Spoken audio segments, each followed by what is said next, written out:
आज पूरा हिमाचल रो रहा है जब पता चला कि 13 साल से बिस्तर पर दिन काट रहे जिस नौजवान को इच्छा मृत्यु दी गई वो हमारे हिमाचल का खून है। हरीश राणा का परिवार कांगड़ा का रहने वाला है। यहीं उनका घर, जमीन, पैतृक प्रॉपर्टी सब कुछ है। कुछ नहीं है तो वो बेटा जो इस आंगन में हंसता खेलता था। कोरोना में हरीश राणा का परिवार उन्हें इस बीमारी से बचाने के लिए हिमाचल में उनके इस घर में लाया था। परिवार नवजात बच्चे की तरह हरीश राणा की देखभाल कर रहा था और जब लोगों ने ये दर्द भरा हाल देखा तो सब रो पड़े और अब उसे याद करके आंसू बहा रहे हैं। बेटे के लिए पिता अशोक राणा ने हर कुछ किया। दिल्ली का 3 मंजिला घर बेचा, सड़कों पर सैंडविच बेचे, हर महीने 70,000 का इंतजाम किया। बस एक आस थी कि शायद एक दिन बेटा आंख खोले, लेकिन आज ना बेटा बचा है, ना पैसा पाई रही है, न घर जमीन, हाथ बस खाली हैं। कांगड़ा के जयसिंहपुर में एक पंचायत है सरी, उसी में बसा है एक छोटा सा गांव प्लेटा जो हरीश राणा का पैतृक गांव है। कोई जरूरी काम होता तो अशोक राणा घर आते जाते थे, रिश्तेदारों के यहाँ कार्यक्रमों के लिए पहुंचते थे, लेकिन हरीश की माता निर्मला अपने बच्चे के साथ वहीं पर रहती थी। लेकिन अब ये सिर्फ 2 से 3 हफ्तों का मेहमान है, क्योंकि इसके इस दुनिया से गरिमापूर्ण विदाई का प्रोसेस शुरू हो गया है। 13 साल से असहनीय दर्द में पड़ा, हर खुशी और गम से बेखबर, एम्स में अब इस दर्द से मुक्ति पा रहा है। भोजन के बाद अब पानी भी बंद कर दिया गया है। धीरे धीरे सांसें थमने का सिलसिला जारी है। हरीश अपने 3 भाई बहनों में सबसे बड़े हैं। उनकी छोटी बहन की शादी हो चुकी है और भाई अभी अनमैरिड है। हरीश राणा के पिता अशोक राणा 1989 में दिल्ली चले गए थे ताकि परिवार को अच्छा जीवन दे सके, बच्चों की परवरिश अच्छी हो सके। लेकिन किसे पता था कि कुछ समय बाद जिंदगी ऐसा मोड़ लेगी कि सब खत्म हो जाएगा। सब कुछ अच्छा चल रहा था। अशोक पत्नी, 3 बच्चों के साथ परिवार हंसी खुशी जी रहा था, लेकिन एक अनहोनी ने परिवार को ऐसा सदमा दिया कि पूरा परिवार टूट गया।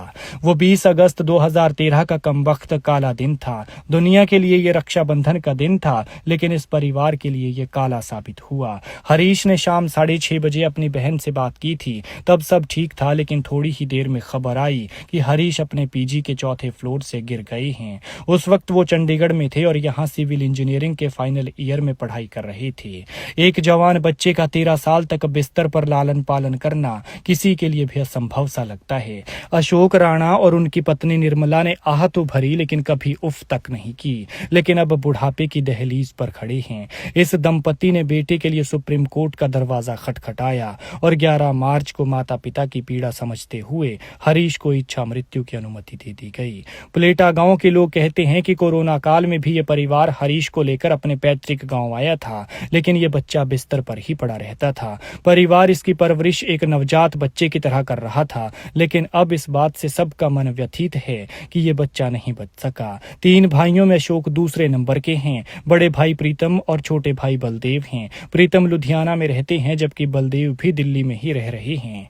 इस बच्चे के लिए माता पिता ने जो तप किया वो कोई और कर ही नहीं सकता। हरीश जब इस हादसे का शिकार हुआ था तब 22 साल का था। अगर ठीक होता तो शादी हो गई होती, बच्चे होते और आंसू बहा रहे ये बूढ़े माँ बाप अपने पोते पोतियों के साथ खेल रहे होते। बेटे के लिए पिता अशोक राणा ने अपना दिल्ली वाला मकान सितंबर 2021 में बेच दिया और गाजियाबाद चले गए। ये जो घर बेचा ये 3 मंजिला आलीशान घर था, बंगले जैसा, और वो भी दिल्ली की जमीन पर जहां कोई 1 इंच जमीन नहीं खरीद सकता। इसके बाद हर नए दिन के साथ नई उम्मीद जगने लगी कि बेटा आज ठीक हो जाएगा, लेकिन वो आज तक नहीं आया। दिल्ली के लगभग सभी अस्पतालों ने हाथ खड़े कर दिए। प्लेटा में बना अशोक राणा का घर हरीश और उनके परिवार के लिए भविष्य की नई उम्मीदों का केंद्र था, लेकिन आज उसी घर के आंगन में सन्नाटा है और गांववासी गमगीन है। गांव में होने वाली चर्चाओं में केवल हरीश और उनके परिवार की धैर्य की बातें हो रही हैं। स्थानीय लोगों का कहना है कि हरीश के स्वजनों ने उन्हें इस स्थिति से निकालने के लिए हर संभव कोशिश की, लेकिन शायद नियति को कुछ और ही मंजूर था। खैर, भगवान इस बच्चे को असहनीय दर्द से मुक्ति दे और परिवार को दर्द सहने की शक्ति